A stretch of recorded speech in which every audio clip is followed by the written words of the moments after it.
रथसप्तमी कथा. या दिवशी श्री आदित्यनारायणाची पूजा करतात. श्री सूर्यदेवाला श्री नारायण स्वरूप म्हणजे श्री विष्णू स्वरूप असे म्हटले आहे. जो नित्य श्री सूर्यदेव पूजा करतो व रोज अर्घ्य देतो तो आरोग्यवान होतो व त्याचे अष्टदरिद्री नष्ट होऊन तो सुखी होतो. तर आता आपण जाणून घेऊया या रथसप्तमीची कथा. कांबोज देशाचा यशोवर्मा नावाचा एक राजा होता. त्याला म्हातारपणी एक मुलगा झाला. तो जन्मताच रोगी होता. त्याला आरोग्य कसे प्राप्त होईल म्हणून यशोवर्माने एका ज्योतिषाला विचारले. तेव्हा त्याने सांगितले की पूर्वजन्मी याने गरिबांचा छळ केला आणि सूर्याची पूजा केली नाही म्हणून त्याची अशी अवस्था झाली. याच्या आरोग्यासाठी तुम्हाला रथसप्तमीच्या दिवशी सूर्याची पूजा करावी लागेल, तरच हा निरोगी होईल. राजाने ज्योतिषाचा सल्ला ऐकून तसे केले. त्यामुळे त्याचा मुलगा निरोगी झाला. पुढची कथा. आदित्य राणूबाईची कहाणी. एक अटपाट नगर होतं. त्या नगरात एक ब्राह्मण होता. तो नित्य समिधा, फूल, दुर्वा आणायला रानात जात असे. तिथे नागकन्या, देवकन्या वास करत होत्या. ब्राह्मणाने विचारलं, काय ग बायांनो, कसला वसा वसता तो मला सांगा. तुला रे वसा कशाला हवा? उतशील मातशील, घेतला वसा टाकून देशील. ब्राह्मण म्हणाला, उतत नाही, मातत नाही, घेतला वसा टाकीत नाही. तेव्हा त्या म्हणाल्या, श्रावण मास येईल तेव्हा पहिल्या आदित्यवारी मौनानं उठावं, सच्ची म्हणजे वस्त्रासहित स्नान करावं, अग्रोदक पाणी आणावं, विड्याच्या पानावर रक्तचंदनाची आदित्य राणूबाई काढावी, 6 रेघांचं मंडळ करावं, 6 सुतांचा तातू करावा, त्याला 6 गाठी द्याव्या, पान फुल वाहावी, पूजा करावी, पानाचा विडा, फुलांचा झेला, दशांगाचा धूप, गुळ खोबऱ्याचा नैवेद्य दाखवावा, 6 मास चालावी, 6 मास पाळावी. मागी रथसप्तमी संपूर्ण करावं. संपूर्णाला काय करावं? गुळाच्या पोळ्या, बोटव्यांची खीर, लोणकडं तूप, मेहून जेवू सांगावं. असेल तर चिरचोळी द्यावी, नसेल तर जोड गलसरी द्यावी, ती नसेल तर 2 पैसे दक्षिणा द्यावी आणि आपल्या वशाचं उद्यापन करावं. असा वसा ब्राह्मणानं केला. त्याला सूर्यनारायण प्रसन्न झाला. भाग्यलक्ष्मी आली. तेव्हा राजाच्या राणीने ब्राह्मणाला बोलवू धाडलं. ब्राह्मण जातेवेळेस भिवू लागला, कापू लागला. तेव्हा राजाच्या राणीने सांगितलं, भिवू नका, कापू नका, तुमच्या मुली आमच्या येथे द्या. आमच्या मुली गरिबाच्या तुमच्या घरी कशा द्याव्या? दासी कराल, बटकी कराल. राणी म्हणाली, दासी करीत नाही, बटकी करीत नाही, राजाची राणी करू, प्रधानाची राणी करू. मार्गशीर्षाचा महिना आला. ब्राह्मणानं लगीन करून मुली दिल्या. एक राजाच्या घरी दिली, दुसरी प्रधानाच्या घरी दिली. गेल्या पावली मुलीचा समाचार घेतला नाही. 12 वर्षांनी समाचारास ब्राह्मण निघाला. राजाच्या घरी गेला. लेकीनं बसायला पाट दिला, पाय धुवायला पाणी दिलं. बाबा बाबा, गुळ खा, पाणी प्या. गुळ खात नाही, पाणी पित नाही. माझी कहाणी करायची आहे ती तू ऐक. तुझी कहाणी ऐकायला मला वेळ नाही. राजा पारधीला जाणार आहे, त्याला जेवायला उशीर होईल. तोच त्याच्या मनात राग आला. तेथून निघाला प्रधानाच्या घरी गेला. तिनं पाहिलं आपला बाप आला म्हणून बसायला पाट दिला, पाय धुवायला पाणी दिलं. बाबा बाबा, गुळ खा, पाणी प्या. गुळ खात नाही, पाणी पित नाही. माझी कहाणी करायची आहे ती तू अगोदर ऐक. तुझी कहाणी नको ऐकू तर कोणाची ऐकू? घरात गेली, उतरडीची 6 मौती आणली. 3 आपण घेतली, 3 बापाच्या हातात दिली. त्याने मनोभावे कहाणी सांगितली. लेकीनं चित्तभावे ती ऐकली. नंतर जेवून खाऊन बाप आपल्या घरी आला. बायकोने विचारलं, मुलींचा समाचार कसा आहे? जिनं कहाणी ऐकली नाही ती दारिद्र्याने पिडली, दुःखाने वापली. राजा मुलखावर निघून गेला. जिनं कहाणी ऐकली ती भाग्यानं नांदत आहे. इकडे दरिद्री जी झाली होती तिनं आपल्या लेकाला सांगितले, मावशी घनघोर नांदत आहे, तिकडे जाऊन काही दिलं तर घेऊन ये. पहिल्या आदित्यवारी पहिला मुलगा उठला. तळ्याच्या पारी जाऊन उभा राहिला. अगं अगं दासींनो, तुम्ही दासी कोणाच्या? आम्ही दासी प्रधानाच्या. प्रधानाच्या राणीला जाऊन सांगा, तुमच्या बहिणीचा मुलगा आला आहे. कसा आला आहे? तळ्याच्या पारीला उभा राहिला आहे. परसदारनं घेऊन या. परसदारनं घेऊन आल्या. न्हाऊ माकू घातलं, पितांबर नेसायला दिलं, जेवू खाऊ घातलं, कोहळा पोखरला, होण मोहरा भरल्या. वाटेस आपला जाऊ लागला. तो सूर्यनारायण मायाच्या रूपानं आला.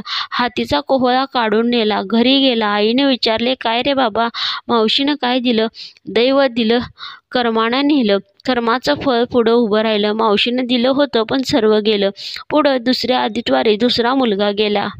तळ्याच्या पारी जाऊन उभा राहिला. अगं अगं दासींनो, तुम्ही दासी कोणाच्या? आम्ही दासी प्रधानाच्या.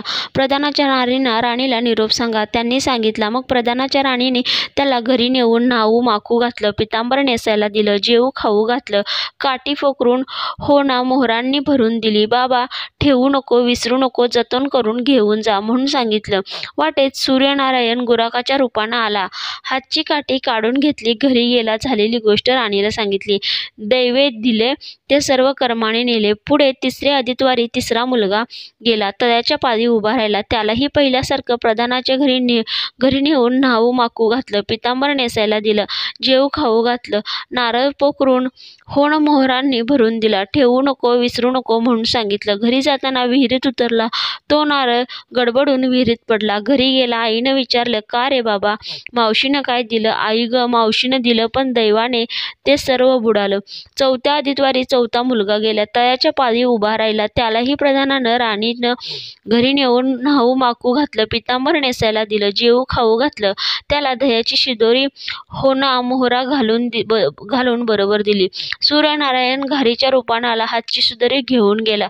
घरी गेला. आईनं विचारलं, काय रे बाबा, मावशीनं काय दिलं? आई, मावशीनं दिलं, पण दैवाने ते सर्व नेलं. पाचव्या आदित्यवारी आपण उठली. तळ्याच्या पारी उभी राहिली.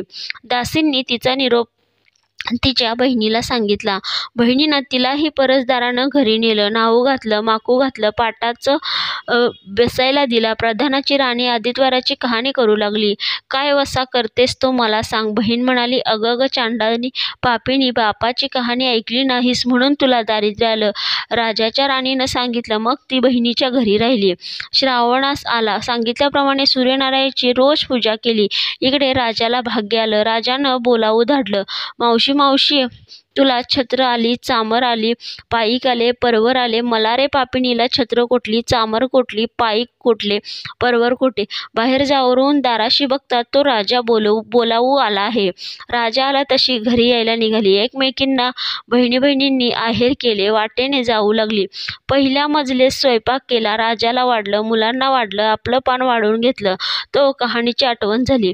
करा रे हा करा, पिटा रे डंगोरा, नगरात कोणी उपाशी आहे का याचा शोध करा. तुझ्या बाईची कहाणी ऐकून मला काय फळ, माझं पोट भरलं पाहिजे असं म्हणून तो राणीकडे आला. तशी 6 मौत्ये राणीने घेऊन 3 त्याला दिली. 3 आपल्या हातात ठेवली. मनोभावे कहाणी सांगितली. चित्तभावे त्याने ऐकली. त्याची लाकडाची मोरी होती ती सोन्याची झाली. तो म्हणाला, बाई कहाणी ऐकल्याचं एवढं फळ, मग वसा घेतल्याचं काय फळ? काय वसा आहे तो मला सांगा. तुला रे वसा कशाला हवा? उतशील, मातशील, घेतला वसा टाकून देशील. उतत नाही, मातत नाही, घेतला वसा टाकत नाही. तेव्हा वसा सांगितला. पुढं दुसऱ्या मजलीस गेली. स्वयंपाक केला. राजाला वाढलं, मुलांना वाढलं, आपलं पान वाढून घेतलं. तेव्हा कहाणीची आठवण झाली. का रे हकारा, पिटा रे डंगोरा, नगरात कोणी उपाशी आहे का याचा शोध करा. उपाशी नाही, काही नाही, माळ्याचा मळा पिकत नाही, विहिरीला पाणी लागत नाही, असा एक माळी चिंतेने बसला आहे. त्याला हाक मारली. आमच्या बाईची कहाणी ऐक. तो आला. राणीनं 6 मौत्ये घेऊन 3 आपण घेतली, 3 माळ्याला दिलं. राणीनं कहाणी मनोभावे सांगितली. चित्तभावे माळ्याने ऐकली. माळ्याचा मळा पिकू लागला. विहिरीला पाणी आलं. तो म्हणाला, बाई कहाणी ऐकल्यावर एवढं फळ, मग वसा घेतल्याचं काय फळ? काय वसा असेल तो मला सांगा. मग राणीनं त्याला वसा सांगितला. पुढं तिसऱ्या मजलेस गेली. स्वयंपाक केला. राजाला वाढलं, मुलांना वाढलं, आपलं पान वाढून घेतलं. तेव्हा कहाणीची आठवण झाली. करा रे हकारा, पिटा रे डंगोरा, नगरात कोणी उपाशी आहे का याचा शोध करा. उपाशी नाही, काही नाही. एक म्हातारी, तिचा एक मुलगा वनात गेला होता. एक डोहात बुडाला होता. एक सर्पानं खाल्ला होता. त्यामुळे चिंताक्रांत बसली होती. तिला म्हणाले, आमच्या बाईची कहाणी ऐक. ती म्हणाली, कहाणी ऐकून मी काय करू? ती मुलांसाठी रडते आहे. बरं, येते. मग ती राणीकडे आली. राणीनं पहिल्याप्रमाणे तिला कहाणी सांगितली. तिनं चित्तभावे ऐकली. तिचा मुलगा वनात गेला होता, तो आला. डोहात बुडाला होता, तो आला. सर्पानं खाल्ला होता, तो आला. ती म्हणाली, बाई कहाणी ऐकल्याचं हे फळ, मग वसा घेतल्याचं काय फळ? काय वसा तो मला सांगा. मग राणीनं तिलाही वसा सांगितला. पुढं चौथ्या मजलेस गेली. स्वयंपाक केला. राजाला वाढलं, मुलांना वाढलं, आपलं पान वाढून घेतलं. तेव्हा कहाणीची आठवण झाली. करा रे हकारा, पिटा रे डंगोरा, नगरात कोणी उपाशी आहे का याचा शोध करा. उपाशी नाही, काही नाही. काना डोळा, मांसाचा गोळा, हात नाही, पाय नाही, असा एक मनुष्य रस्त्यामध्ये होता. त्याच्या अंगावर तांब्यावर पाणी ओतलं. पालथा होता तो उताना केला. 6 मौत्य होती. 3 मौत्य त्याच्या बेंबीवर ठेवली. 3 मौत्य आपण घेतली. राणीनं मनोभावे कहाणी सांगितली. ती त्यानं ऐकली. त्याला हातपाय आले. देह दिव्य झाला. तो म्हणाला, कहाणी ऐकल्याचं एवढं फळ, मग वसा घेतल्याचं काय फळ? काय वसा तो मला सांगा. मग राणीनं त्याला वसा सांगितला. 5व्या मुक्कामाला घरी आली. स्वयंपाक केला. सूर्यनारायणाला जेवायला आले. 7 दरवाजे उघडले. लोहगंगा पाणी तापवलं. पंचपक्वान्न जेवायला केली. सूर्यनारायण भोजनाला बसले. त्यांना पहिल्या घासाला केस लागला. ते म्हणाले, अगं अगं, कोणा पापिणीचा केस आहे? राजाच्या राणीला 12 वर्ष दारिद्र्य आलं होतं. तिने आदित्यवारी वळचणीखाली बसून केस विंचरलं. काळं चवाळ डोईचा केस, वळचणीची काडी डाव्या खांद्यावरून वेशी बाहेर टाकून दे. राजाच्या राणीला सूर्यनारायणाचा कोप झाला तसा कोणाला होऊ नये.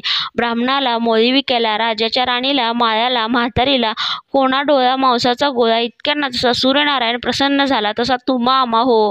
ही 60 उत्तराची कहाणी 5 उत्तरा सुफल संपूर्ण.